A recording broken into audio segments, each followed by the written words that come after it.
Good morning. How are you today? Thank you so much for joining me and having a little tea with me, Dr. C. And Dr. Cleopatra Gordon Pusey, thank you so much for returning. It's my pleasure. Thank you for having me. We got so many requests to have you back. Wow. So impressed. we had to. Yes. Welcome to the table. Take a seat where the truth is served and the talk is deep. We laugh, we heal, we grow, we see. Transparency sets us free. It's tea with Dr. C. Tea with Dr. C. With tea with Dr. C. Tea with Dr. C. Tea with Dr. C. Tea with Dr. C. With Dr. C. Tea with Dr. C. Before she talked about weight loss for women, and you know we didn't have enough time for her to talk about some weight loss products, so we're gonna invite her to do that as well. But before we get into that, let's have her share a little bit about menopause, all right? Because I know you ladies wanted to hear about that. But first, let me just reintroduce her to you. I hope you saw her episode part 1. If not, please, you don't want to miss it. It's all about weight loss and women and our struggles, all right? She was just excellent, and those insights you don't want to miss. But let me just reintroduce her to you. Dr. Cleopatra Gordon Pusey is president and CEO and medical doctor of Life is Beautiful, MD. She has been voted #1 primary care physician in Pembroke Pines for several years. Wow. She is the mother of 3 and loves to spread motivational videos on YouTube, TikTok, and her Instagram channels. All right, remember now, see part 1 if you didn't see it. So I am truly excited to have you back with us because women want to hear and learn more about menopause. We don't want to keep that like a hidden secret. I remember my mom telling me that no one talked about that. It was just, like the taboo topic. And I'm so glad we're out of that. So we're going to talk a little bit about that, okay? And what in the world is menopause, and what's the difference between perimenopause and menopause? Hello, everyone. Again, I'm Dr. Cleopatra Gordon Pusey with Life is Beautiful, MD. Thank you again, Dr. McGill, for inviting me to share with these beautiful women and men so we can understand what is going on, so we could be better husbands and fathers, on and so forth. Right. So menopause is a hot topic. There's always a joke about the things that have men in it are causing the most problems. Menopause, menstrual, all of that. But that's just an aside. Men, no offense, okay? So it's... We love you, men. We love you. We're sorry. We didn't invent the words. Correct. We did not. So starting off with that. So as women, we start, menopause is not the absence of your menses for at least 12 years. And it starts 12 months. I'm sorry, 12 years. Oh wow. We would be crying. What a miss.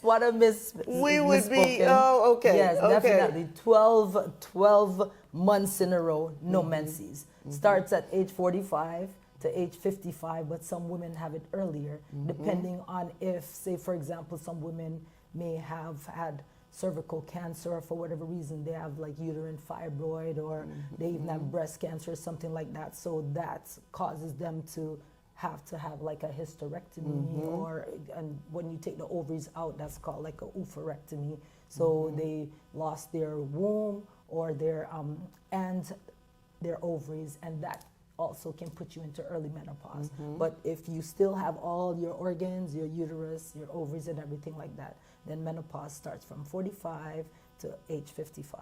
That's the gap in between, and perimenopause usually starts around like 47. So it's like your menses will come for a few months, and then it may skip a month and not come, but you have to be careful because you still can Get pregnant. Yes, ma'am. So that's a little tricky. Yeah. It's a little tricky. Yeah. Yes, Yeah. yes, yes. Yeah. Well, what are some of the most common symptoms women might have with menopause? So some of the most common symptoms women may have, number one is the hot flashes. Okay, 1 minute you're hot, the next minute you're cold, so you have your fan, but you have your blazers, so you have to make sure you put on, wear layers. Yeah. Wear, something underneath. If you get hot, you can take this off. If you get cold, you can put it back on, so on and so forth. Hot flashes is the number one, and then make sure you have enough fans and everything in your room, temperature regulators, stuff like that. So hot flashes is number one. You have a lot of mood swings. Some women get a lot of headaches. Some women get anxiety, depression. There's different, those can cause some people get weight gain. Going through menopause, when you go through menopause, your estrogen level obviously drops, and it causes a lot of things to change. It causes your total cholesterol to go up, your bad cholesterol to go up, everything to go up. So we have to kick into like an extra mode to prevent heart disease and all of those different things. Yes. And memory lapses, maybe? Memory lapses, brain fogs. Yes, ma'am. Oh my All of goodness. that, all of that. So we have a lot of work to do. It's like we're getting older, and instead of things, it seems like it's improving, but it's a yin yang, and it's a balance. Now, are there certain drugs or natural alternatives women could use while in menopause? Yes, definitely yes. So obviously, if a woman would like to know if they're in menopause or not, like I said, it's 12 months with no menses at all. And then after some women finish that, this is just an aside, but a woman who's gone through menopause, like if you start having your menses after menopause, you have to definitely go check and make sure there's no cancer or anything going on. Okay, so the medications that are natural, there's a medication called black cohosh. It's natural. You could get it, online or at a vitamin store or in any of the pharmacies. So that's black cohosh, like the color black, and then COHOSH. Some women take that for a few months and they say they feel better. The menopausal symptoms are gone. Some have to keep taking it. So that's black cohosh. Then you have something called Estrovent, ESTROVENT, and that's a natural medication to help prevent those hot flashes and those mood swings and the anxiety and depression. Some patients, if they're anxious, depressed, and they might need something called like a serotonin, SSRI, which they need, like Paxil. So some people need antidepressive medication to help with the mood swings or the anxiety, the depression.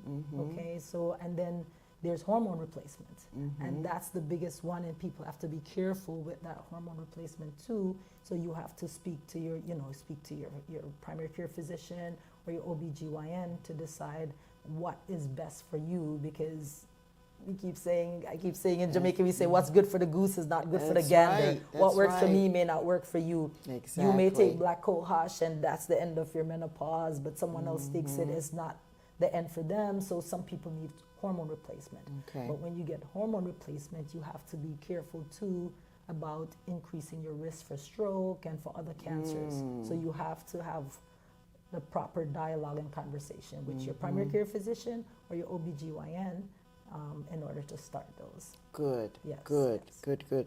Any other words of wisdom you can give women For menopause? Yes, please. Well, you have to embrace it and increase soy products. So soy milk. Soy milk would help, and soybeans would help.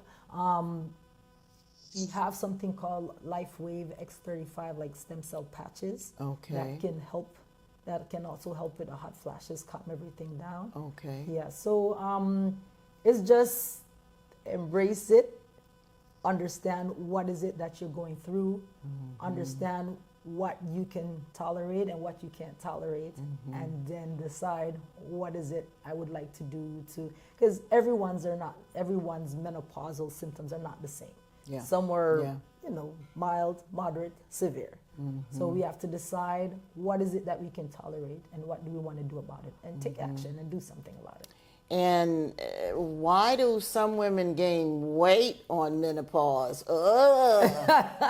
Well, it's just the estrogen that's, you know, within her body. It's the levels now are lower, because if you want to know if you're in menopause, you go to your, you know, primary care physician or your OBGYN, and they'll check an estrogen level, FSH, which is a follicle stimulating hormone level. We could check the testosterone level. We check the progesterone level. So different levels of the hormones, and then we can see where you're how far you are, if you're premenopausal, menopausal, or perimenopausal. Okay. It'll tell you. Depending on the number you get, it can show you. Okay. Yes, yeah. But because the estrogen drops, that too causes, you know, women to put weight on. Your body just changes. And so that's when you have to make a decision what to do. So what we used to do as children, we could eat 2 hamburgers and fries, but we're running up and down, and we're playing, you know, we're outside, we're moving up and down. But now, you know, as we get older, we don't do the same. So we just have to watch what we eat, cut back on what we eat, and if we do decide to eat a little more, then we go walk a little more, or we go run a little more, or treadmill a little more, or we just have to be mindful of that. So, and to prevent us from putting the weight on. All right. Yes, we can't do what we used to do when we were younger, even though we're growing old gracefully, sort of. Oh, thank you for saying that.